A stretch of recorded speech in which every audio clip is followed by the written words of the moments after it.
quand on ouvre Marousel, on a donc différents onglets. Au niveau de l'onglet Accueil, ben, on vous présente l'outil, un certain nombre de choses que j'ai déjà dites, son utilité, ses limites. On aime bien cette citation, tous les modèles sont faux, mais certains sont utiles. Donc, les modèles sont faux parce qu'ils sont forcément une simplification de la réalité. Mais nous, évidemment, on pense que Marousel, c'est super utile. Le deuxième onglet, c'est Connexion. Donc ça, c'est si vous voulez créer un compte d'utilisateur donc à votre nom. Et l'intérêt, c'est que donc ce n'est pas obligatoire, c'est facultatif, ça ne coûte rien, mais ça vous permet ensuite d'avoir accès à certaines fonctionnalités avancées, notamment au niveau des paramètres section et simulation. Ça vous permet de sauvegarder différents scénarios que vous pouvez tester. Ça vous permet d'exporter les données dans Excel ensuite pour pouvoir les réanalyser ou juste les conserver pour un usage futur.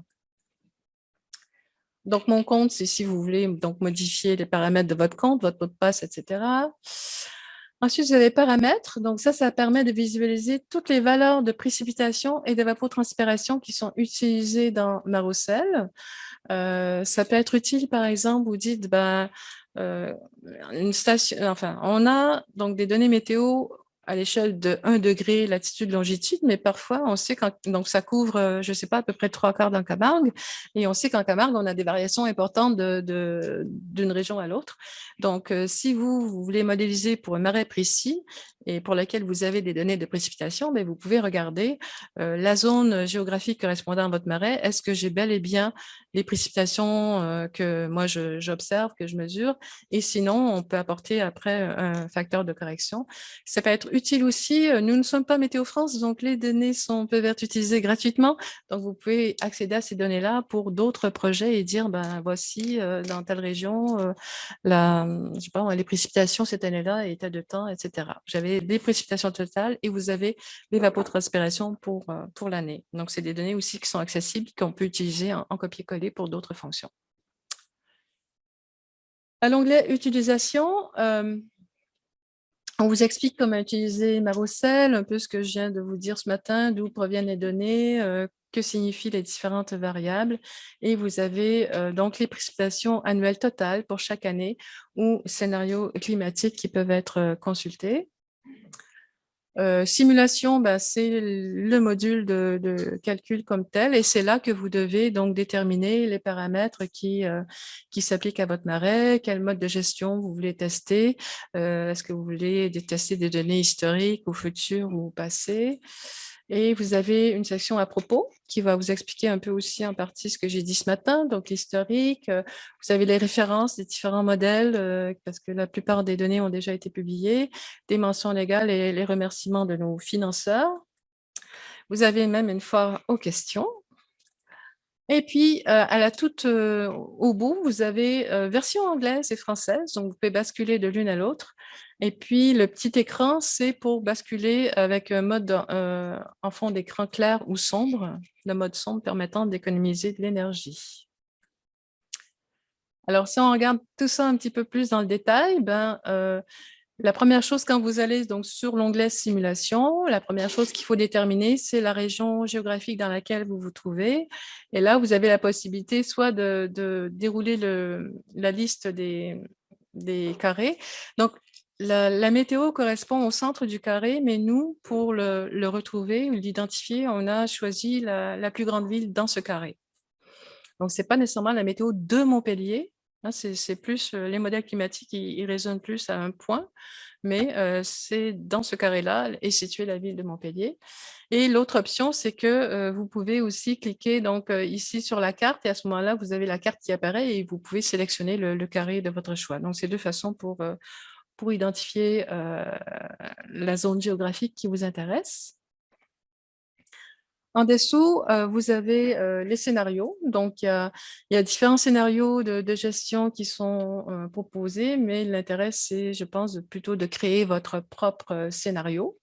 Je ne sais pas, moi, vous pouvez dire, je veux tester impact changement climatique sur tel marais. Et à ce moment-là, donc, vous avez la possibilité vous devez donner un nom à ce scénario-là et il faut aussi le décrire dans les commentaires. Et c'est vrai que là, on a un petit bug qui fait qu'il faut le faire à la fois dans la version française et anglaise. Donc, dans la version anglaise, vous le faites en français, pas de souci, mais il faut le faire dans les deux versions, dans les deux langues pour que ça fonctionne. Ensuite, vous avez en dessous donc les paramètres physiques du marais. Ça, c'est des trucs hyper importants. On va y revenir. Donc, le bassin versant, la nappe phréatique, etc.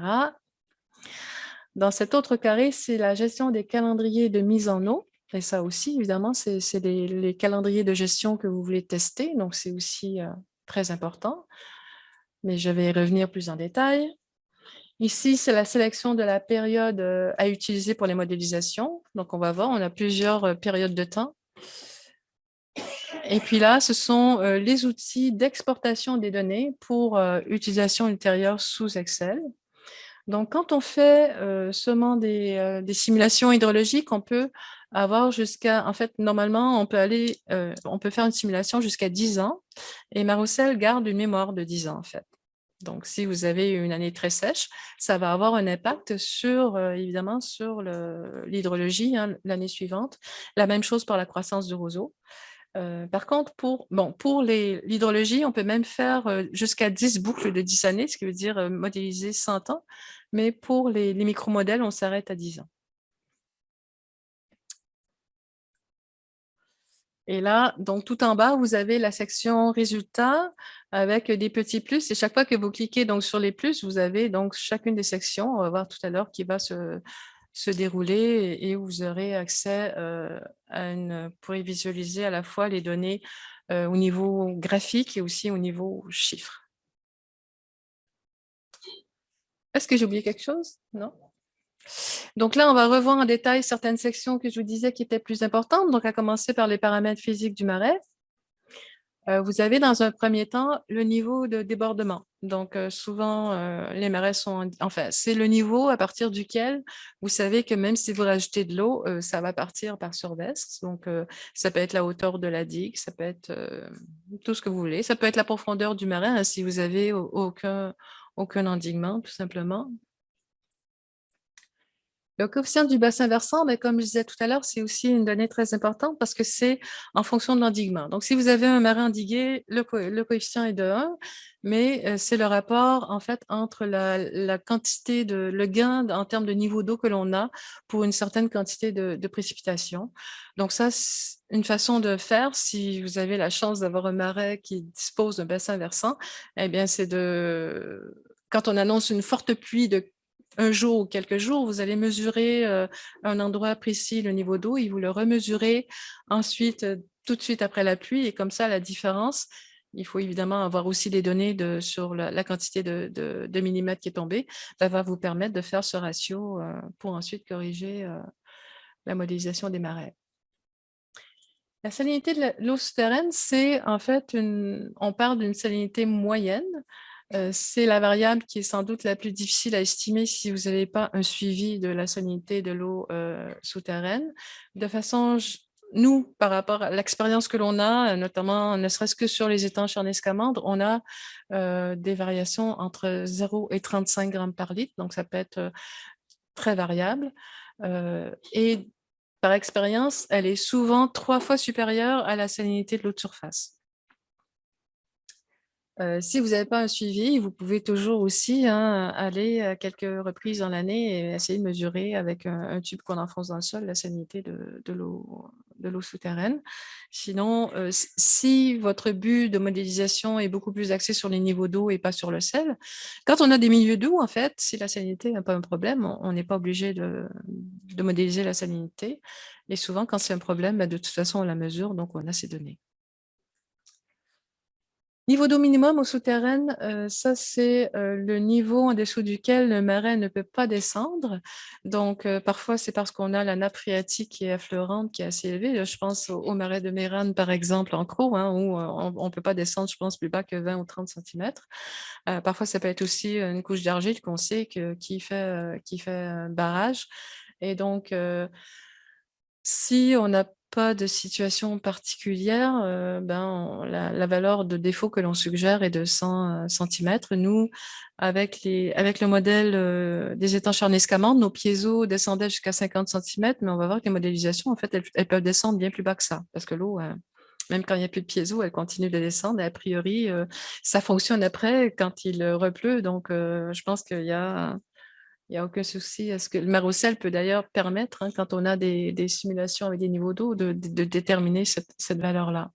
Comme vous le verrez peut-être au cours des exercices de cet après-midi. Et puis, dans les paramètres du marais, on a un petit onglet paramètres avancés en mode expert. Je pense qu'il faut avoir un compte utilisateur pour ça. Et donc, ça permet de... Normalement, le niveau d'eau initial, il est déterminé à partir d'un cycle de pré-modélisation pour une année moyenne sans gestion. Mais si vous dites non, moi, je vais faire une modélisation et je sais qu'en janvier, je commence avec un niveau d'eau de 5 cm, vous avez la possibilité de mettre 5 cm dans cette valeur-là. L'étanchéité des digues, vous pouvez dire, moi, je sais que ma digue, elle fuit.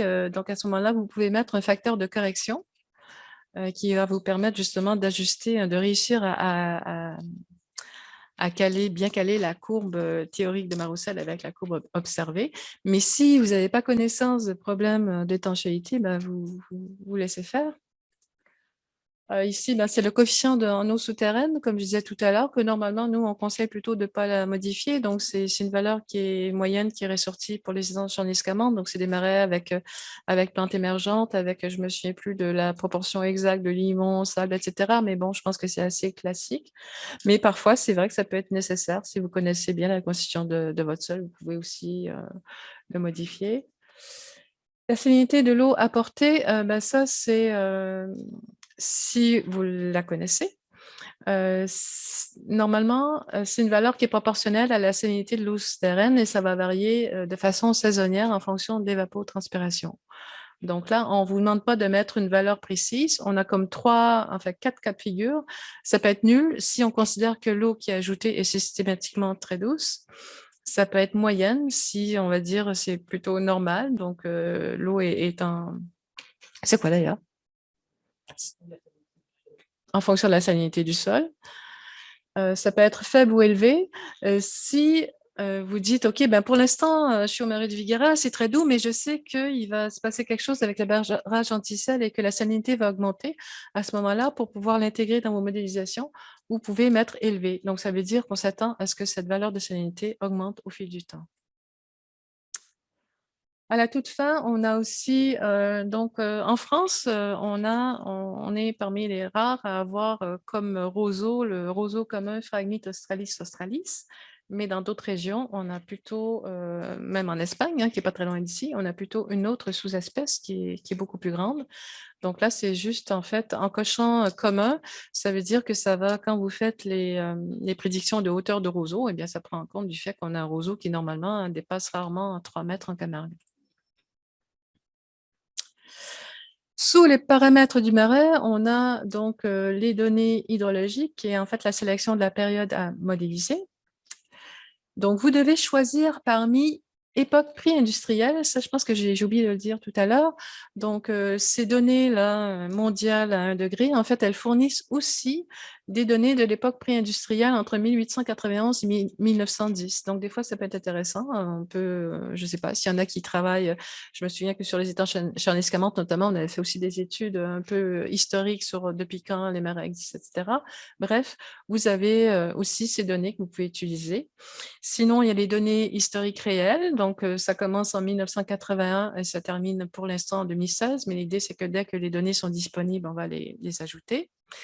Il y a une autre option qui est simulation contemporaine où on a fait tourner 20 simulations pour l'année 2010, mais des dires de Gaëtan, c'est un truc qu'il a fait lui-même pour, je ne sais plus pourquoi, mais en tout cas, normalement, ce n'est pas recommandé spécialement de l'utiliser. Et après, vous avez donc pour chacun des projections climatiques de 2050-2100, les simulations, donc selon les scénarios qu'on a appelés pessimistes, optimistes. Et pour chacune, vous avez 20 années. Parce que l'idée, c'est on veut pas, quand on fait des simulations, on ne veut pas avoir juste une année en 2100. Donc, on a 20 années différentes, ce qui permet aussi de calculer des valeurs moyennes. Ou on pourra avoir en 2100 une année spécialement pluvieuse ou une année spécialement sèche aussi. Vous avez donc le nombre d'années simulées dans une série, nombre d'années consécutives, et ça, c'est maximum 10. mais on peut dire, ben moi, je veux juste simuler pour les 3 prochaines années. À ce moment-là, on met un 3. Et puis, vous avez la distribution des séries hydrologiques.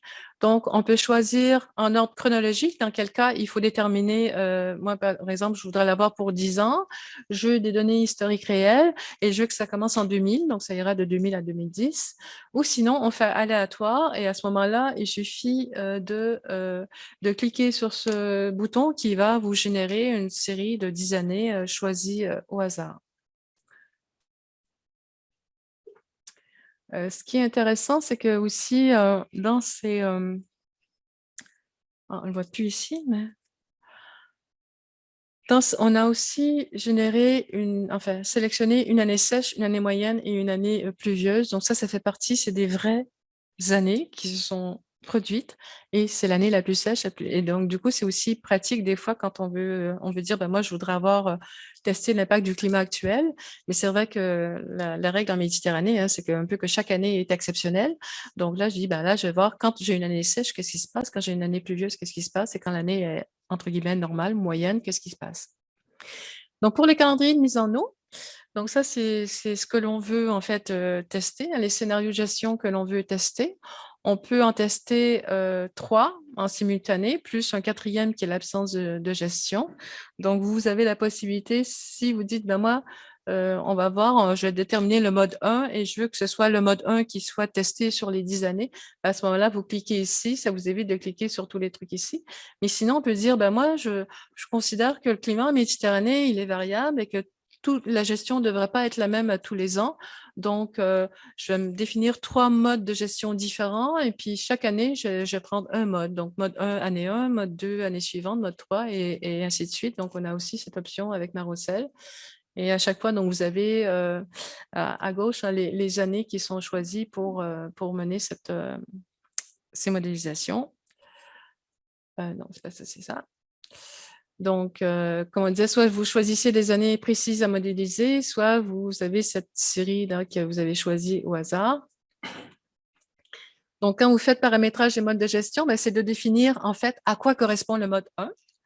Et à quoi il correspond, ben, c'est en fait le niveau d'eau que vous souhaitez pour votre marais. Ça peut être le niveau d'eau observé, ça peut être le niveau d'eau souhaité. Et vous avez donc le chiffre qui apparaît, par exemple, à côté de novembre, c'est 10. Donc, ça, c'est un niveau, moi, je vais avoir un niveau de 10 cm dans le marais et c'est un niveau d'eau minimum. Je veux avoir au moins 10. Ensuite, en août, ben là, c'est pas un bon exemple parce qu'on a 0, mais on peut choisir aussi un niveau maximum à ne pas dépasser.